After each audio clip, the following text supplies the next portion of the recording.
दोस्तों मैं आज आपके सामने लेके हाजिर हूँ चैप्टर 1 सेट 11th क्लास का, जो कि बहुत ही इम्पोर्टेंट सब्जेक्ट है हमारे मैथमेटिक्स का। इसको हम ध्यान से पढ़ेंगे ताकि हम ये समझ पाएँ कि सेट के कहाँ कहाँ उपयोग होता है। सेट्स का उपयोग बहुत जगह होता है दूसरे चैप्टरों में। ये एक फंडामेंटल चीज़ है जिसका हम उपयोग करके बहुत सारे अपने चैप्टर्स को आसान बना सकते हैं। अगर ये आसान ना हो तो जैसे सेट है तो हमें रिलेशन नहीं आएगा, रिलेशन अगर हमें समझ में नहीं आएगा तो हमें फंक्शन भी समझ नहीं आएगा। तो कृपया करके आप इनको बड़ी आसान तरीके से आसान भाषा में समझिए। और ये बहुत आसान है कि इसके आप नोट्स भी बना सकते हैं। ये वेल कन्फाइंड नोट हैं, आप इनको पढ़ के अपने एग्ज़ाम में बहुत इजीली लिख के आ सकते हैं, जिसमें आपको अच्छे मार्क्स मिल सकते हैं। तो कृपया करके बड़े ध्यान से सुनिएगा। मैं चैप्टर 1 सेट पढ़ाने जा रहा हूँ। सबसे पहले हम डेफिनेशन लेते हैं। A set is a well defined collection of the object. ठीक है, इसमें वेल डिफाइंड की डेफिनेशन हमें बहुत ही सही तरीके से समझनी पड़ेगी कि well defined collection of objects का मतलब क्या है। वेल डिफाइंड का मतलब होता है कि हम किसी भी चीज़ के बारे में अगर हम बात करें तो उसकी परिभाषा सभी लोगों के लिए एक ही नहीं चाहिए। परिभाषा का मतलब यहाँ पे डेफिनेशन से, जैसे हमने सेट ऑफ वोवेल बोला तो सेट ऑफ वोवेल पूरी दुनिया में सभी के लिए एक ही होते हैं, AIOU। अगर मैं ये कहूँ कि दुनिया में सबसे अच्छे खिलाड़ी कौन है क्रिकेटर में, तो आपके हिसाब से अलग होंगे, मेरे हिसाब से अलग होंगे। तो आप ये वो वेल डिफाइंड नहीं हो पाएगा और वो सेट का रूप भी धारण नहीं कर पाएगा। तो कृपया करके इसको ध्यान से समझिए और ये बहुत ही इजी है, इसको हम आराम से कर सकते हैं। हेलो दोस्तों, आज मैं आपके सामने चैप्टर 1 सेट पढ़ाने जा रहा हूँ। कृपया करके इसको ध्यान से सुनिए, ये बहुत ही इम्पोर्टेंट है आपके बेस बनाने के लिए, जो कि मैथमेटिक्स में अगर आपको बेस बनाना तो आपको सेट की इन्फॉर्मेशन बहुत अच्छी चाहिए होती है। तो कृपया करके इसको ध्यान से सुनिए। अगर हम देखते हैं, सबसे पहले हम इसकी डेफिनेशन देखते हैं। डेफिनेशन क्या है? Set is a well defined collection of the object. Example, set of natural number, set of whole number, set of integer, set of positive rational numbers. As you can see here, यहाँ पर आप देख सकते हैं कि हमने क्या लिखा है। Set is a well defined collection of the object. Well defined collection of object का मतलब क्या है? सबसे पहली बात, जो भी अब कलेक्शन ऑफ ऑब्जेक्ट ले रहे हैं वो क्या होना चाहिए? बड़ा ही वेल डिफाइंड होना चाहिए। उसकी परिभाषा पूरे वर्ल्ड में एक जैसी ही होनी चाहिए।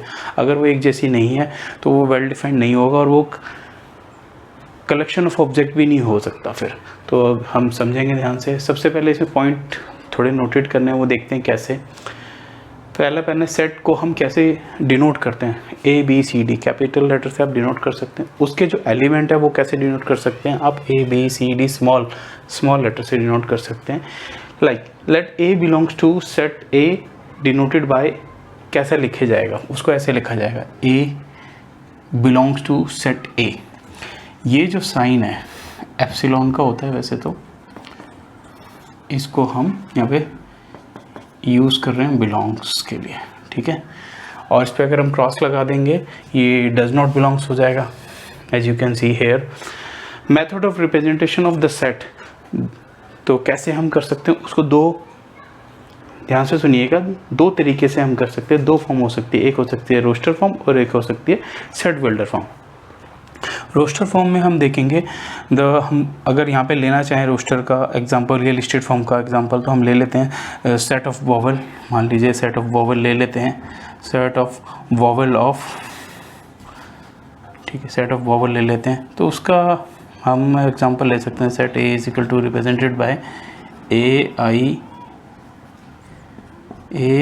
AIEOU से। यहाँ पर ये बात भी ध्यान रखनी है कि हमें सेट को सेट बिल्डर फॉर्म में रोस्टर फॉर्म में और लिस्टेड फॉर्म में, ये बोथ आर द सेम, इनको कैसे रिप्रेजेंट करना है उसमें हमें ये ध्यान से देखना है। सेट A को हमने जैसे हमने पहले कहा कि हम सेट को कैसे रिप्रेजेंट कर सकते हैं, कैपिटल A से। फिर हम इनको स्टार्ट करना है ब्रेसिस से, और जो इसके एलिमेंट्स हमने स्मॉल लेटर से ले लिया और इनको सेपरेटेड किससे करना है? कॉमा से करना है।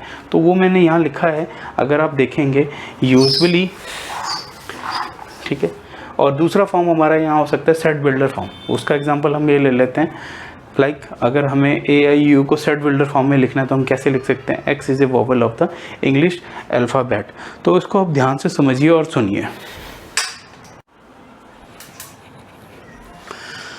यहाँ पर हम देखेंगे कि कुछ छोटी छोटी चीज़ें देखेंगे जो कि हमें पढ़ने में आसानी हो जाए, जिससे हमें कोई कन्फ्यूज़न भी ना हो आगे के चल के जो हम क्वेश्चन करें। तो एग्जांपल ले लेते हैं, हमने 2 नोट पॉइंट लिखे हैं। नोट पॉइंट 1 पहला ये है कि order is a material and element will be not repeated in the set, right.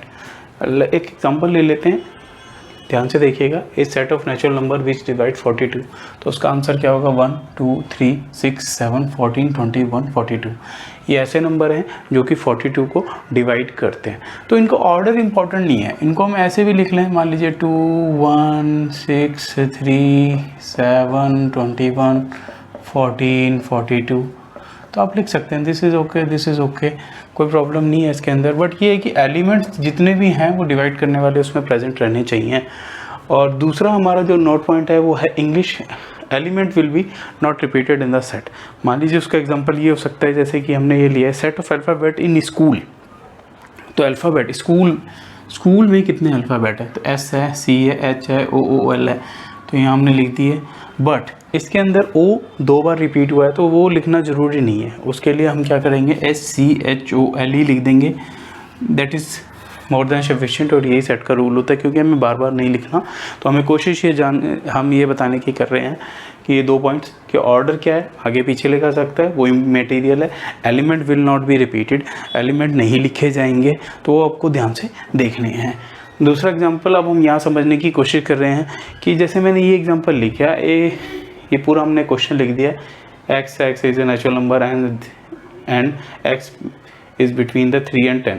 जैसे मैं पढ़ रहा हूँ मुझे आसानी है, लेकिन बहुत सारे हमारे देश के बच्चों को आसानी नहीं होती, जो इंग्लिश मीडियम में भी पढ़ते हैं, हिंदी मीडियम में भी पढ़ते हैं, वो कैसे पढ़ेंगे इसको। तो उसको पढ़ना बहुत ज़रूरी है, बिकॉज पढ़ने से आपको ये समझ में आएगा कि इसका रीड कैसे करेंगे। तो आप पढ़ सकते हैं आराम से इसको।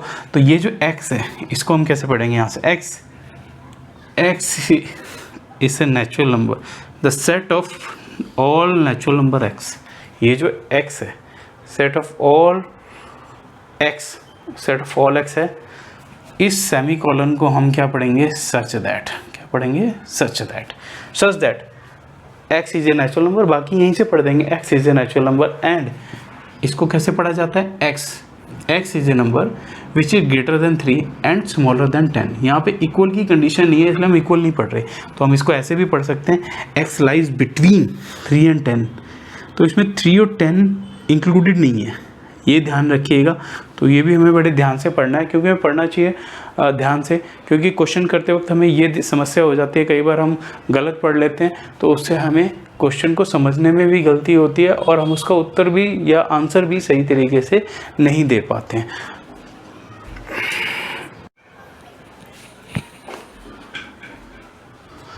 यहाँ पे एक एग्जांपल लेंगे, हम एनसीईआरटी के एग्जांपल ले रहे हैं, तो आप ज़रा इनको समझिए, बिकॉज एनसीईआरटी बहुत ही अच्छी बुक है। इससे आप बहुत ही अपना बेस सॉलिड कर सकते हैं और बहुत टफ एग्ज़ाम्स भी बहुत अच्छी तरह क्लियर कर सकते हैं।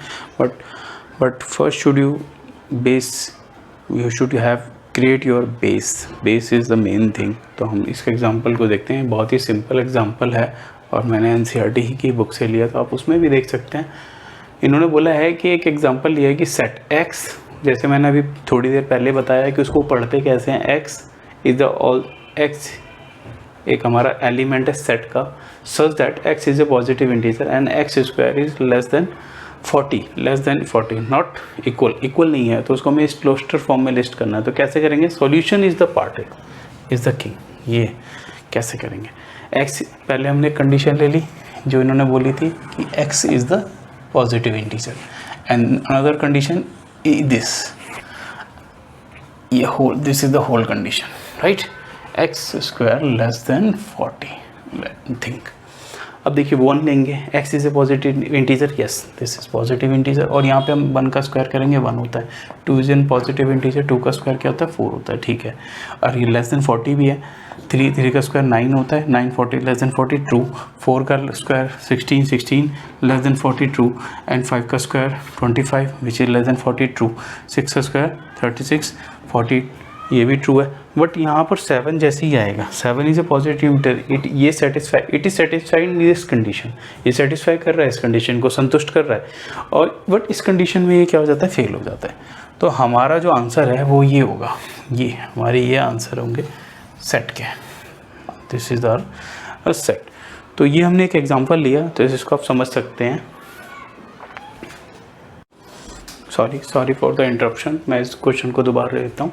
इस क्वेश्चन को हमें लिखना है सेट बिल्डर फॉर्म में। ये हमें ऑलरेडी लिस्टेड फॉर्म या रोस्टेड फॉर्म में दिया हुआ है, लिस्टेड फॉर्म में दिया हुआ है या रोस्टेड फॉर्म में दिया हुआ है।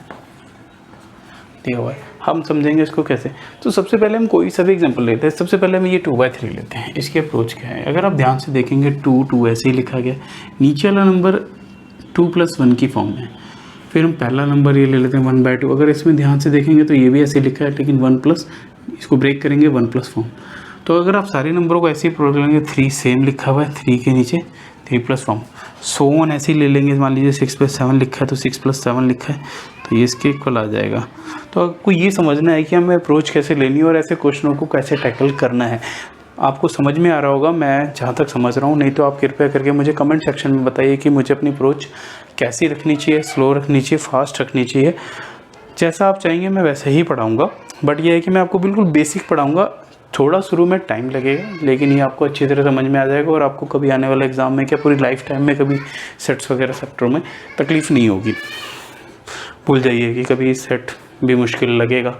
और हम ऐसी अप्रोच लेंगे जो IIT MTech वगैरह सब जगह क्वेश्चनों में बहुत ज़्यादा हेल्प करेगी आपके सारे एग्जामों में।